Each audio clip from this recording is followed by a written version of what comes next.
नमस्कार दोस्तों। राधे राधे। जय श्री कृष्णा।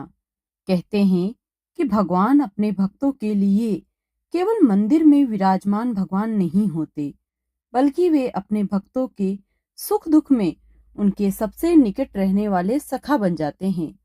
भक्त के मन में यदि सच्ची पुकार हो तो ठाकुर जी को उससे सुनने में देर नहीं लगती। और जब भक्त पर कोई संकट आता है तो कभी कभी भगवान ऐसा खेल रच देते हैं कि संसार देख कर भी समझ नहीं पाता कि आखिर क्या हुआ है। आज की कथा भी कुछ ऐसी ही है। ये कथा हमें बताती है कि जिस भक्त का हृदय सच्चा हो उसके लिए ठाकुर जी स्वयं अपना सुख दुख भूल जाते हैं। ये कथा है बरसाने की पावन भूमि की, एक संत की और उनके प्यारे रास बिहारी ठाकुर जी की। तो भक्तों, कथा को अंत तक जरूर सुनिएगा, क्योंकि इस कथा का अंत आपको ये सोचने पर मजबूर कर देगा कि क्या सच में भगवान अपने भक्तों की विपत्ति अपने ऊपर ले लेते हैं। तो आइए मन में श्री राधा रानी का स्मरण करें और बोले राधे राधे। बरसाना, वो पावन भूमि जहां आज भी हर गली में राधा नाम की मिठास सुनाई देती है, जहां गलियों में चलते हुए ऐसा लगता है मानो राधा रानी की कृपा हवा में घुली हुई है। सुबह होते ही कहीं मंदिर की घंटियां बजती है, कहीं कोई संत बैठकर माला जपते हैं, तो कहीं कोई वृद्ध भक्त हाथ जोड़कर कहता है राधे राधे। इसी बरसाने में एक संत महाराज रहते थे। वो संत संसार की मोह माया से बहुत दूर थे। न उन्हें धन का मोह था, न किसी पद की इच्छा, न नाम की लालसा। उनका जीवन बस ठाकुर जी और श्री राधा रानी के चरणों में समर्पित था। सुबह उठते ही वो राधा नाम जपते और दिन भर ठाकुर जी की सेवा में लगे रहते। उनके पास अधिक धन नहीं था, लेकिन उनके हृदय में भक्ति का ऐसा धन था जिसके सामने संसार का सारा वैभव भी फीका था। संत महाराज को विशेष प्रेम था बाल स्वरूप रास बिहारी जी ठाकुर जी से। वो ठाकुर जी को भगवान कम और अपने घर के छोटे बालक की तरह अधिक मानते थे। कभी उनसे बातें करते थे, कभी उन्हें मनाते थे, कभी उनसे प्यार से डांटते थे और कभी उनके चरण दबाते हुए घंटों बैठे रहते। एक दिन की बात है, संत महाराज ठाकुर जी के पास बैठे थे। वातावरण बहुत शांत था। मंदिर में दीपक जल रहा था, धूप की सुगंध चारों ओर फैली हुई थी। संत महाराज बड़े प्रेम से ठाकुर जी के चरण दबा रहे थे।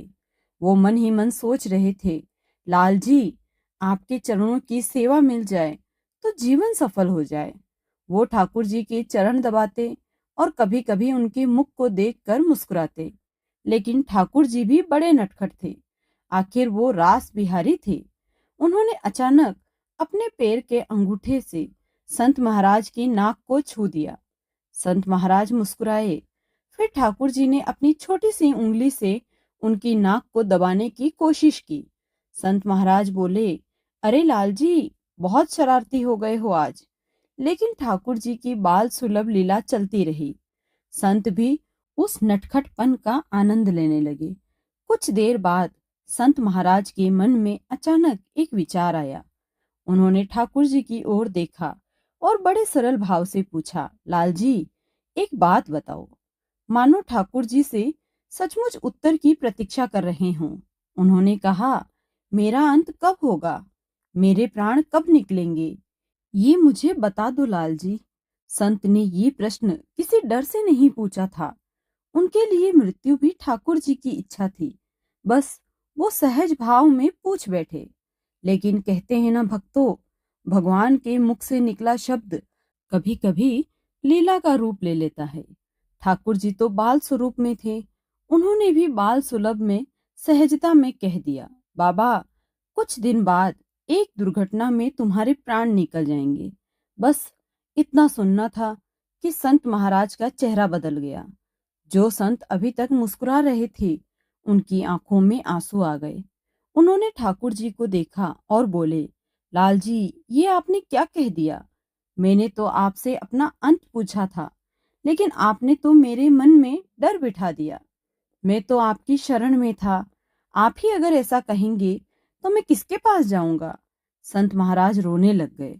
उनका मन बार बार उसी बात को सोचने लगा कि दुर्घटना में मेरे प्राण निकलेंगे।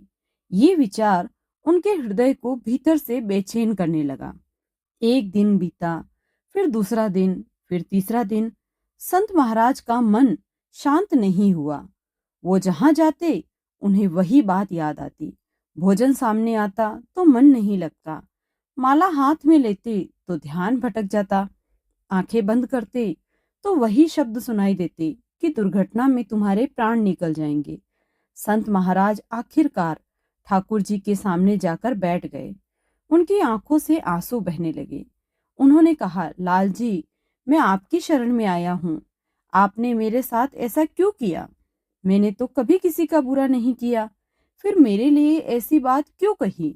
अब मेरे मन को चैन नहीं मिलता। वो रोते रोते ठाकुर जी के चरणों में गिर पड़े।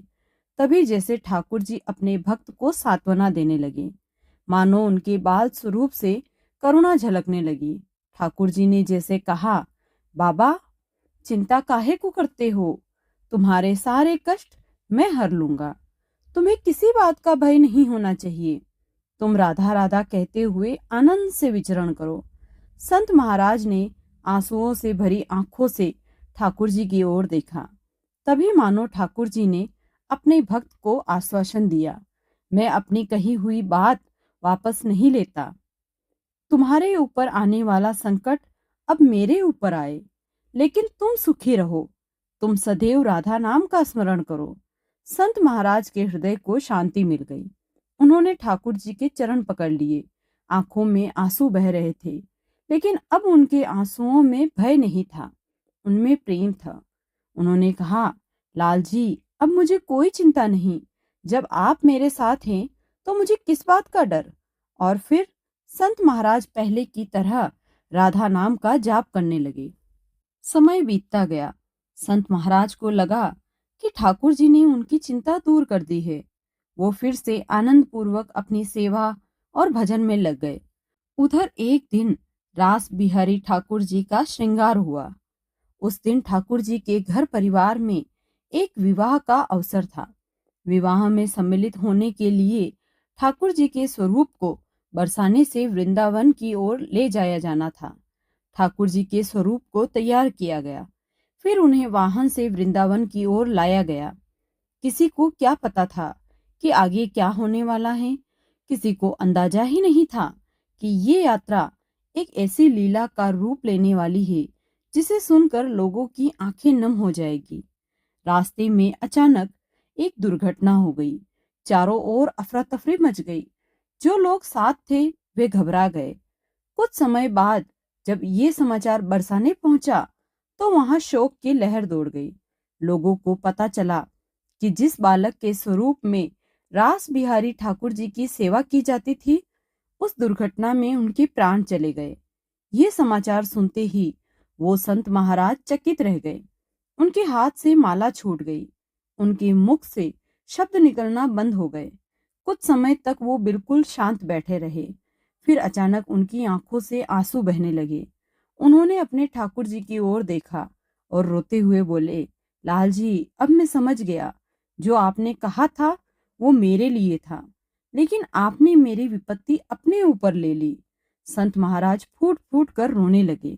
उन्होंने कहा, ठाकुर जी, मुझे अपना संकट आपके सामने नहीं रखना चाहिए था।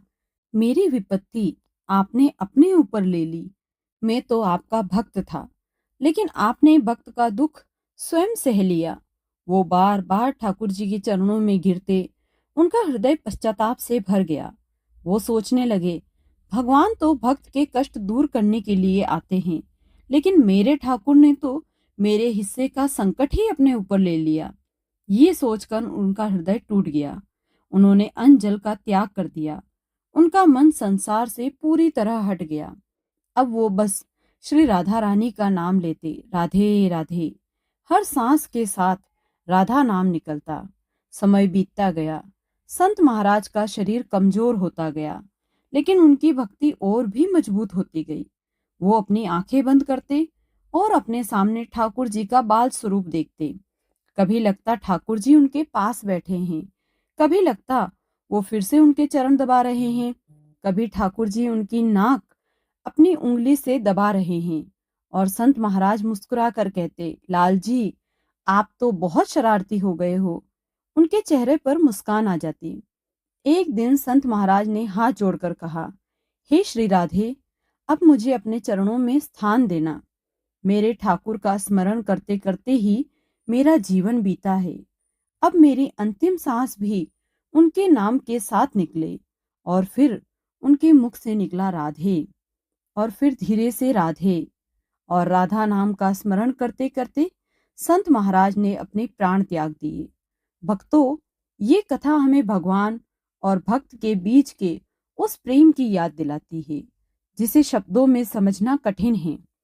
भक्त भगवान को अपना मानता है और भगवान भक्त को अपना मानते हैं। जब भक्त सच्चे मन से भगवान की शरण में चला जाता है तो फिर भगवान उसके जीवन में केवल पूजा की मूर्ति बनकर नहीं रहते, वे उसके जीवन का सहारा बन जाते हैं। लेकिन इस कथा का एक और गहरा संदेश है। हमें भगवान के सामने अपनी इच्छा रखने से पहले अपने मन को शांत रखना चाहिए। भगवान से डर नहीं, प्रेम मांगना चाहिए। भगवान से संसार की वस्तुएं नहीं, अपनी भक्ति मांगनी चाहिए। हम उनसे ये न कहें कि हे ठाकुर जी, मेरी जिंदगी में कभी दुख मत देना, बल्कि ये कहें कि हे ठाकुर जी, दुख आए तो मेरा हाथ मत छोड़ना, सुख आए तो मुझे आपको भूलने मत देना, और अंतिम सांस तक मेरे मुख से आपका नाम निकलता रहे। हे श्री राधे, जिस प्रकार आपने अपने भक्तों को अपनी शरण दी, उसी प्रकार हम पर भी अपनी कृपा बनाए रखना, हमारे मन से भय दूर करना, हमारे हृदय में भक्ति देना, हमारे मुख से सदैव आपका नाम निकलता रहे। और जब जीवन की अंतिम घड़ी आए तो हमारे होठों पर बस यही नाम हो, राधे राधे, जय श्री राधे। अगर आपको ये कथा अच्छी लगी हो तो वीडियो को लाइक करें, अपने प्रियजनों के साथ शेयर करें, और ऐसी ही और कथाओं के लिए हमारे चैनल भक्ति कथा तनुजा को सब्सक्राइब जरूर करें, और कमेंट में प्रेम से लिखिए, राधे राधे, जय श्री राधे, जय श्री कृष्ण।